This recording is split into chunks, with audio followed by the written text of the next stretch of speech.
রাত ১২টার সময় বিরিয়ানি খেতে ইচ্ছে করায় কীভাবে ঘরে থাকা উপকরণ দিয়ে সহজভাবে বিরিয়ানি রান্না করে ফেললাম সেটা নিয়ে থাকছে আজকের ভিডিও। তো হেই গাইজ, আসসালামু আলাইকুম। কেমন আছেন সবাই? আশা করি সবাই অনেক ভালো আছেন। চলুন বেশি বকবক না করে রেসিপিতে চলে যাওয়া যাক। তো এখানে প্রথমে আমার মুরগিটাকে ম্যারিনেশন করতে হবে। আমার খুব খেতে ইচ্ছে করছিল আস্ত মুরগির বিরিয়ানি। তো আমি ভাবলাম বাসায় যেহেতু আস্ত একটা মুরগি আছে সেটা দিয়ে আমি আজকে বিরিয়ানিটা করে ফেলি।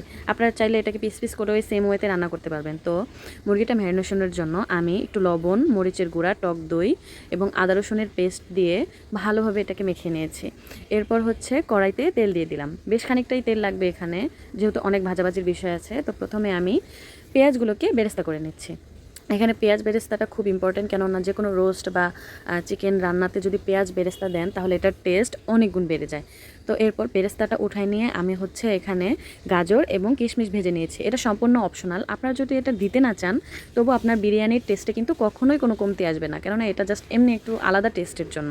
তো এরপর আমি হচ্ছে কিছু আলু ভেজে নিয়েছি। আলুটা আমি বেশি ভাজিনি, কেননা এই আলুটাকে আমি আবার রান্না করব এই মুরগির সাথে। তো এরপর আমি হচ্ছে আলুটা ভেজে নিয়ে উঠিয়ে রেখে মুরগিটাকে ভাজতে দিয়েছি। এটা বেশি ফ্রাই করা যাবে না, জাস্ট হালকা ফ্রাই করতে হবে, উপর স্কিনটা যাতে একটু শক্ত হয়, কেননা যদি আমি কষাতে যাই তখন এটা ভেঙে যেতে পারে বা মাংস খুলে যেতে পারে, এই জন্য। তো এখন আমি ম্যারিনেশন করা মুরগির সেই পাত্রে আমি একটা গ্রেভি তৈরি করব। সেটা হচ্ছে পেঁয়াজ কুচি দিয়ে দিয়েছি। পেঁয়াজটা আপনারা বাটা ইউজ করতে পারেন, বাটা ইউজ করলে বেশি ভালো হয়, কিন্তু রাত করে আমি আর ভেজাল করতে চাইনি, এজন্য আমি পেঁয়াজ দিয়ে দিয়েছি, আদা রসুন বাটা দিয়েছি, বাদাম বাটা দিয়েছি এবং কিশমিশ বাটা দিয়েছি।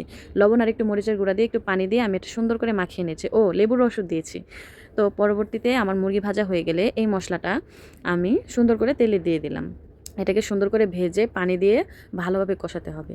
মশলা যত বেশি কষানো হবে এই রান্নাটা কিন্তু ততই বেশি মজা হবে। আর এই ক্ষেত্রে আপনার মনে হতে পারে তেলটা বেশি আছে, কিন্তু এই তেলটা দিয়ে আমাদের পোলাও রান্নাও হয়ে যাবে। এই জন্য আপনারা তেল মোটেও বেশি মনে করবেন না।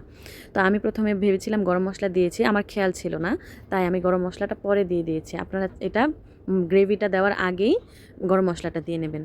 তো এরপর আমি চিকেনটাকে দিয়ে দিই, এবং যেহেতু আমি আলুটাকে ওইভাবে কুক করিনি এই জন্য আমি আবার আলু এবং ডিমটা দিয়ে দিয়েছি। এই ডিমটা হচ্ছে সম্পূর্ণ অপশনাল, আপনারা এটা দিতে পারেন, জাস্ট আমি এটা এমনি এমনি খাওয়ার জন্য দিয়েছি। বিরিয়ানির সাথে ডিম আলু আমার খুবই পছন্দ, এই জন্য আমি এটা ব্যবহার করি। তো এখন মুরগিটা ভালোভাবে কষানো হয়ে গেলে আমি এখানে রাঁধুনি রেডিমিক্স বিরিয়ানির মশলা দিয়ে দিচ্ছি। এই মশলাটা আপনাকে দিতে হবে, এটা না দিলে কিন্তু বিরিয়ানির টেস্ট আসবে না। আমার এই মশলার ফ্লেভারটা খুবই ভালো লাগে। তো এরপর আমি এখানে দুধ দিয়ে দিয়েছিলাম। দুধ দিয়ে একটু কষানো হয়ে গেলে যখন দেখবো একটু তেল তেল ভেসে উঠেছে, তখন আমি মুরগি এবং আলু ডিমগুলোকে উঠিয়ে নিয়েছি। একটু গ্রেভিও উঠিয়ে রেখেছিলাম, সেটা আপনাদেরকে ভিডিওতে দেখাতে পারিনি। তো সেই অল্প একটু গ্রেভির মধ্যে আমি আবার 2টা দারচিনি, 2-3 টুকরা এলাচ এবং তেজপাতা দিয়ে ভেজে পোলার চালগুলো দিয়ে দিয়েছি। এই পোলার চালগুলো সুন্দরভাবে ভাজতে হবে, কেননা পোলার চাল ভাজা যত সুন্দর হবে আপনার পোলাও কিন্তু অনেক সুন্দর দেখতে হবে, কারণ পোলার চাল ভালোভাবে ভাজা হলে পানি দেওয়ার পর পোলার চালটা ভেঙে যায় না। তো আপনারা অনেকেই পোলাও রান্না করার সময় এটার হচ্ছে পানি দেওয়ার পরিমাণটা বোঝেন না। যদি পোলাও রান্না করেন সেক্ষেত্রে আপনাকে ডাবল পানি দিতে হবে, আর যদি বিরিয়ানি রান্না করেন তাহলে সেক্ষেত্রে আপনাকে একটু কম পানি দিতে হবে, কেননা আমরা মাংস রান্না করি সেখানে কিন্তু হচ্ছে আমাদের অলরেডি কিছুটা গ্রেভি থাকে, এজন্য একটু কম পানি দিলে পানির ব্যালেন্সটা পারফেক্ট হয়ে যায়। তো এখানে ঢেকে রাখার পরে আমি আমার বাদাম আর হচ্ছে কিশমিশের সাথে একটু গুঁড়ো দুধ মিক্স করে রেখেছিলাম, সেটা দিয়ে 10 মিনিট ঢেকে রেখেছিলাম।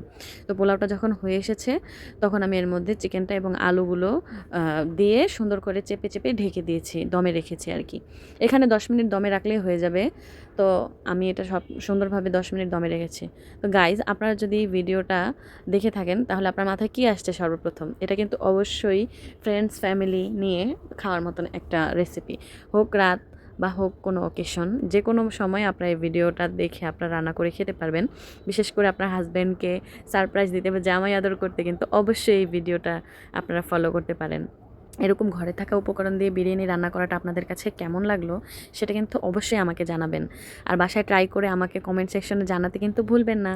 তো এখানে আমি প্লেটিং করছিলাম, তো দেখতেই পাচ্ছেন মাংসটা কত সুন্দর কুকড হয়েছে, দেখে একদম খুব রাজকীয় একটা শাহি শাহি ব্যাপার আসছে, তাই না বলেন? তো আমার ভিডিওটা আজ এই পর্যন্ত। সবাই ভালো থাকবেন, সুস্থ থাকবেন। আল্লাহ হাফেজ।